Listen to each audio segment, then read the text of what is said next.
SLST class 9 and 10। English syllabus প্রথম আছে William Wordsworth রচিত লুসি পোয়েমস। উইলিয়াম ওয়ার্ডসওয়ার্থ রচিত লুসি পোয়েমস।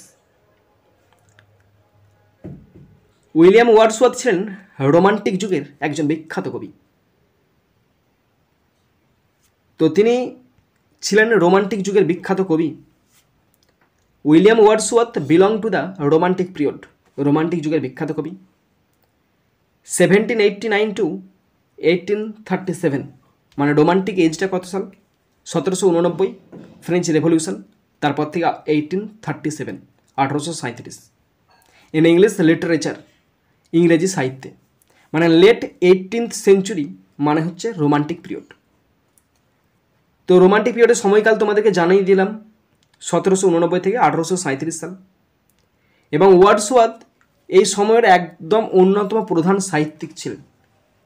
মানে রোমান্টিক যুগটা শুরু হচ্ছে 1789 থেকে শুরু হচ্ছে, আর তিনি 1790 থেকে 1850 সাল পর্যন্ত তিনি অ্যাক্টিভ ছিলেন। 1790 এস লেখা হয়েছে, এর কারণ হচ্ছে 1790 থেকে শুরু করে একদম 1799 পর্যন্ত এই সময়টাকে বলা হচ্ছে ডিকেড, 10 বছরের যে ব্যবধান সেটা ডিকেড বলা হয়, তাই 1790 এস করা আছে। এবং 1850 সালে পর্যন্ত তিনি অ্যাক্টিভ ছিলেন এবং 1850 সালে ওয়ার্ডসওয়ার্থ মারা যায়। তো রোমান্টিক এজ আমাদের মনে হয় আসে যে রোমান্টিক এজ মানে জিনিসটা কি, মানে রোমান্টিক এজে যে সমস্ত কাব্যগ্রন্থ বা যে সমস্ত পোয়েট্রি এই সমস্ত কিছু লেখালেখি হয়েছে রাইটিংগুলো, সেই সমস্ত লেখালেখির প্রধান বৈশিষ্ট্য ছিল একটা নির্দিষ্ট ধারা থেকে আছে। সেই ধারাগুলো কী ছিল? প্রকৃতির প্রতি গভীর ভালোবাসা থাকবে, আবেগ ও কল্পনার গুরুত্ব থাকবে, যেটা তোমরা এই লুসি পোয়েম কবিতায় খুঁজে পাবে। সাধারণ মানুষের জীবন ও অনুভূতির প্রশংসা, একদম সাধারণ মানুষকে প্রশংসা করা হবে, জীবন তুলে ধরা হবে। শিল্পে ব্যক্তিগত অনুভূতি ও স্বতঃস্ফূর্ত ভাব প্রকাশ, এই কতগুলো বৈশিষ্ট্য ছিল রোমান্টিক এজের পোয়েম বা শিল্প সাহিত্যের বিখ্যাত বৈশিষ্ট্য। এবার ওয়ার্ডসওয়ার্থের ভূমিকা কী আছে? ওয়ার্ডসওয়ার্থকে বলা হয় father of English romantic poetry. দেখেছো, ওয়ার্ডসওয়ার্থকে বলা হয় father of English romantic poetry, ইংরেজ রোমান্টিক কবিতার জনক। 1798 সালে স্যামুয়েল টেইলর কোলরিজকে সঙ্গে নিয়ে তিনি রচনা করেন লিরিক্যাল ব্যালাডস, এবং এই বইটিকে ধরা হয় রোমান্টিক আন্দোলনের সূচনা বিন্দু। লিরিক্যাল ব্যালাডসটাকে বলা হয় রোমান্টিক আন্দোলনের সূচনা বিন্দু। তো বিশেষ অবদান কী কী আছে তো মানে ওয়ার্ডসওয়ার্থের? লিরিক্যাল ব্যালাডস রচনা করেন 1798, nature poetry, Lucy poems and the prelude, এই সমস্ত তিনি রচনা করেন।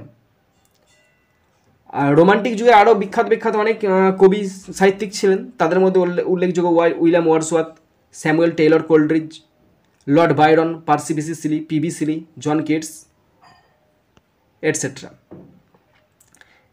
কবির সম্পর্কে হালকা বর্ণনা হয়ে গেল, আমরা জানিয়ে দিলাম ওয়ার্ডসওয়ার্থ ছিল রোমান্টিক এজের একজন বিখ্যাত কবি।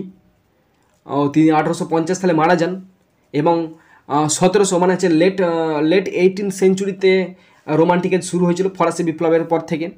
এবং তিনি স্যামুয়েল টেইলর কোলরিজকে সঙ্গে নিয়ে বিখ্যাত একটা রচনা করেন, সে নামটা বলে দিচ্ছি তোমাদেরকে, লিরিক্যাল ব্যালাডস। এবং রোমান্টিক এজের আরও অন্যান্য কবিদের কথা বলে দিলাম। এবার শুরু করব যে লুসি পোয়েমস। লুসি পোয়েম জিনিসটা কি? আমাদের মনে প্রশ্ন আসবে, লুসি কে? আবার লুসি তো শুনে মনে হচ্ছে একটা নাম, আবার লুসি আবার পোয়েমস বলছি, POEMS পোয়েমস বলছি। শুধু পোয়েম নয়, শুধু পোয়েম মনে হচ্ছে সিঙ্গুলার, আর পোয়েমস এস। তা লুসি পোয়েমস জিনিসটা কি আমাদের মনে প্রশ্ন আসবে, হয়তো লুসি পোয়েমসে কি মানে অনেকগুলো কবিতা? ইয়েস, লুসি পোয়েম মানে হচ্ছে 5টা কবিতার সমষ্টি, সেটা হচ্ছে লুসি পোয়েমস। 5টা কবিতার থিম আলোচনা করে দিচ্ছি। প্রথম আলোচনা করছি হোয়াট আর লুসি পোয়েমস। এই লুসি পোয়েম জিনিসটা কি প্রথমে দেখে নাও। The Lucy poems are a group of 5 lyrical poems. 5টা কবিতা বললাম না, রিটেন বাই উইলিয়াম ওয়ার্ডসওয়ার্থ রচনা করেন বিটুইন 1798 অ্যান্ড 1801। 1798 থেকে 1801 সালের মধ্যে 5টা কবিতা তিনি কমপ্লিট করেন। They centre around a mysterious and idealised young women named Lucy. 5টা কবিতাতেই একটা মহিলাকে কেন্দ্রীভূত করা হয়েছে, তার নাম হচ্ছে লুসি। হু লিভস, যে বাস করে, ইন আইসোলেশন, যে একাকী বাস করে, অ্যান্ড ডাইজ ইয়াং, আর অল্প বয়সে মারা যান। থ্রু লুসির মধ্যে দিয়ে Wordsworth explores theme of love, nature, beauty, loneliness and mortality. লুসিকে তিনি কি নাই করেননি, তিনি লুসিকে পুজো করতেন। স্পষ্ট কথা বলতে গেলে তিনি পুজো করতেন। আমরা তো পুজো করি, লাভের পুজো করি, নেচারের পুজো করি, বিউটির পুজো করি, প্রশংসা করি, লোনলিনেস অ্যান্ড মোর্টালিটি। তিনি তাকে পুজো করেছিলেন, ওরশিপ করেছিলেন। Although Lucy May or may not have been a real person, যদিও লুসি হতে পারে বা হতে পারে না একজন সত্যিকারের রিয়েল বাস্তব ব্যক্তি, সি রিপ্রেজেন্টস আর ডিপ, তিনি প্রতিনিধিত্ব করেছেন আর ডিপ ইমোশনাল, একটা গভীর আবেগ, অ্যান্ড ফিলোসফিক্যাল এবং দার্শনিকভাবে কানেকশান, সংযোগ সূত্র খুঁজে পেয়েছেন between human life and nature. লুসিকে দেখানো হয়েছে প্রকৃতি এবং হিউম্যান লাইফের মধ্যে একটা কানেকশান বন্ড, যেটা ইমোশনাল হতে পারে এবং ফিলোসফিক্যাল কানেকশান হতে পারে। তো বাংলায় বললে হয়তো তোমরা আরও ভালো বুঝতে পারবে। লুসি কবিতাগুলো হলো উইলিয়াম ওয়ার্ডসওয়ার্থ রচিত 5টি সংবেদনশীল ও প্রাকৃতিক ভাবসম্পন্ন ছোট কবিতা।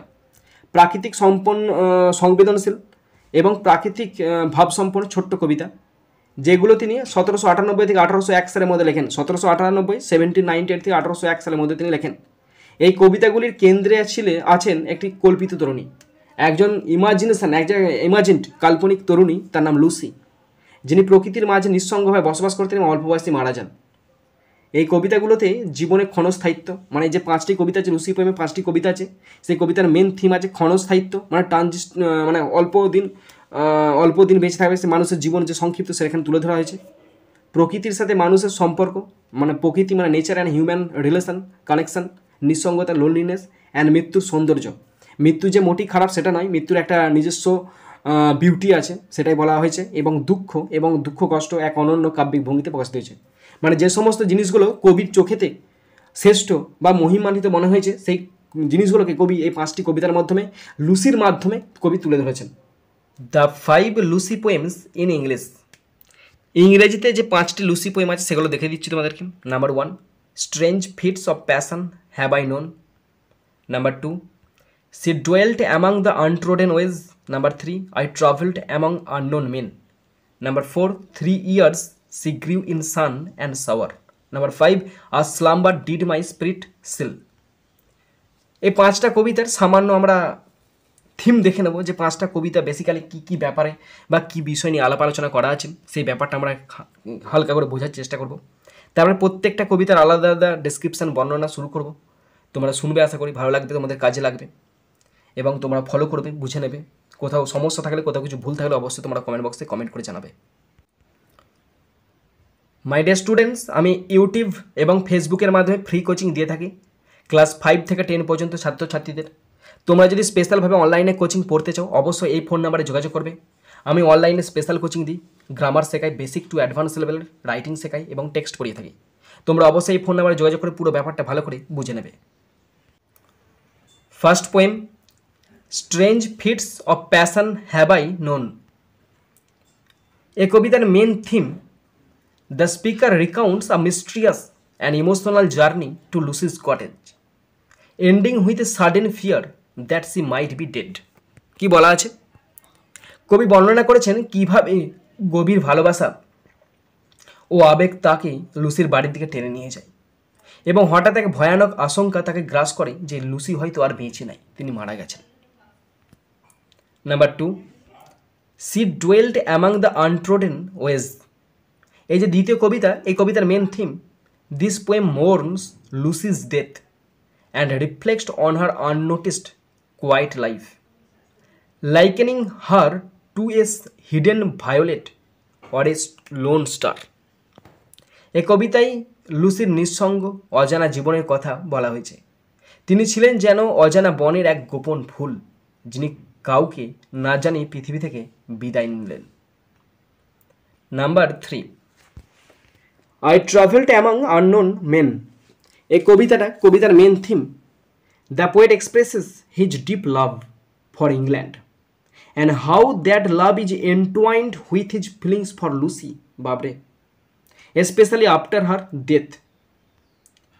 মানে এই কবিতা বেসিক্যালি কবি তুলে ধরেছেন যে ইংল্যান্ডের প্রতি তার ভালোবাসা কিছুতে কমবে না। ইংল্যান্ড কেন কমবে না? কারণ ইংল্যান্ডের ভালোবাসা মনে হচ্ছে তার লুসির সঙ্গে জড়িয়ে একাকার হয়ে গেছে।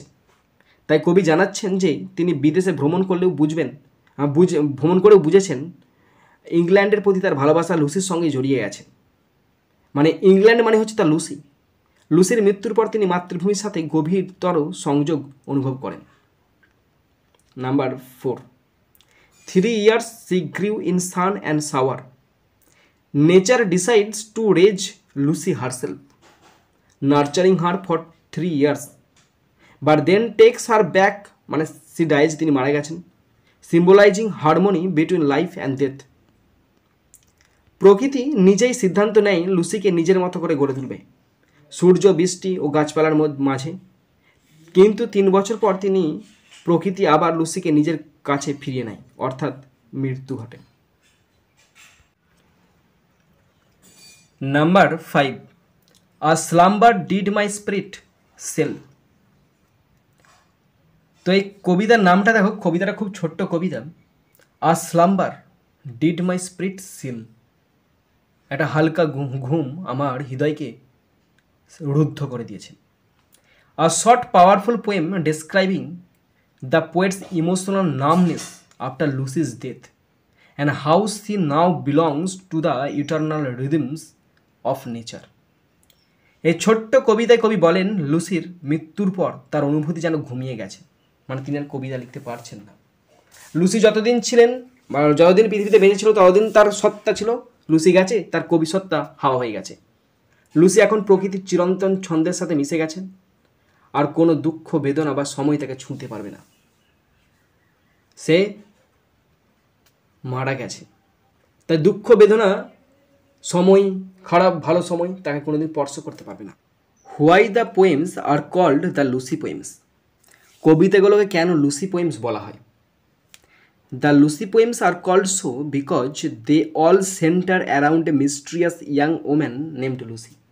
কারণ এদের কেন্দ্রেতেই আছে Lucy, though her full identity is never revealed.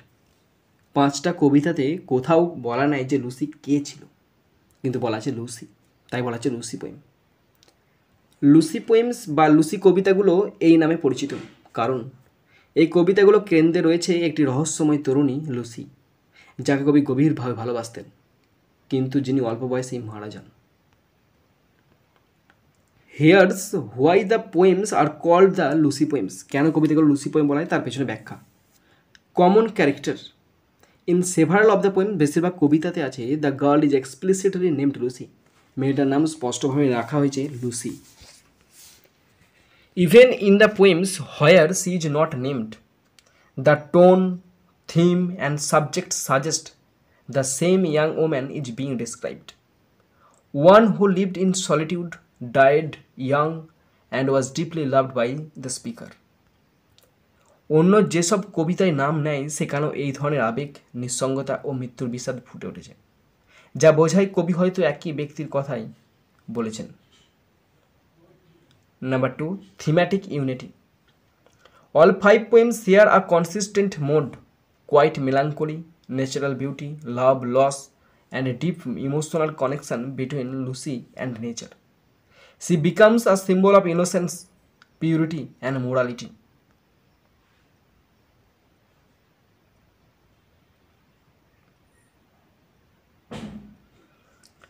সব কবিতায় আছে প্রকৃতির সঙ্গে ঘনিষ্ঠ সম্পর্ক, নিঃসঙ্গ জীবন, প্রেম ও অকাল মৃত্যুর যন্ত্রণা। লুসি যেন নির্জন প্রকৃতির মাঝে ফুটে ওঠা এক নিঃশব্দ সৌন্দর্য, যাকে খুব কম মানুষই চিনেছিল। Number 3, scholarly convention. William Wordsworth never officially grouped this poem together or named them.